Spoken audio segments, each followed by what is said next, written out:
प्रयास किया, वह मानी नहीं। अंत में सावित्री का सत्यवान से विवाह हो गया।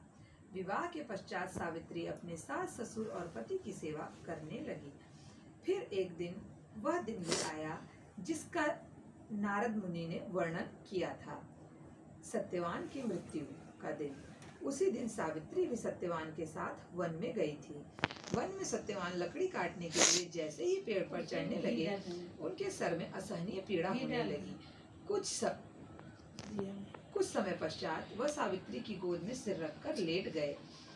कुछ ही समय में उनके समक्ष अनेक दूत के साथ स्वयं यमराज खड़े हुए। यमराज सत्यवान की आत्मा को लेकर दक्षिण दिशा की ओर चलने लगे। पतिव्रता सावित्री भी उनके पीछे चलने लगी।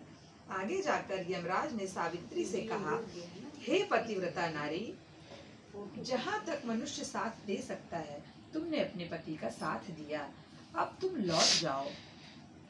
इस पर सावित्री ने कहा, जहाँ तक मेरे पति जाएंगे मुझे वहां तक जाना चाहिए, यही सनातन सत्य है। यमराज सत्यवान की वाणी सुनकर प्रसन्न हुए और उन्होंने उससे 3 वर मांगने को कहा।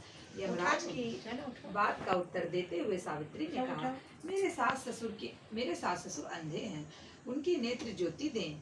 यमराज ने तथास्तु कहकर उसे लौट जाने को कहा और आगे बढ़ने लगे, किंतु सावित्री यमराज के पीछे ही चलती रही। यमराज ने प्रसन्न होकर पुनः वर मांगने को कहा। सावित्री ने वर मांगा, मेरे ससुर का खोया हुआ राज्य उन्हें वापस मिल जाए।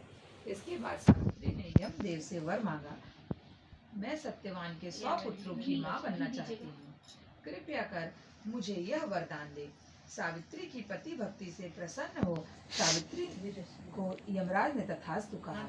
जिसके बाद सावित्री ने कहा कि मेरे पति के प्राण तो आप लेकर जा रहे हैं, तो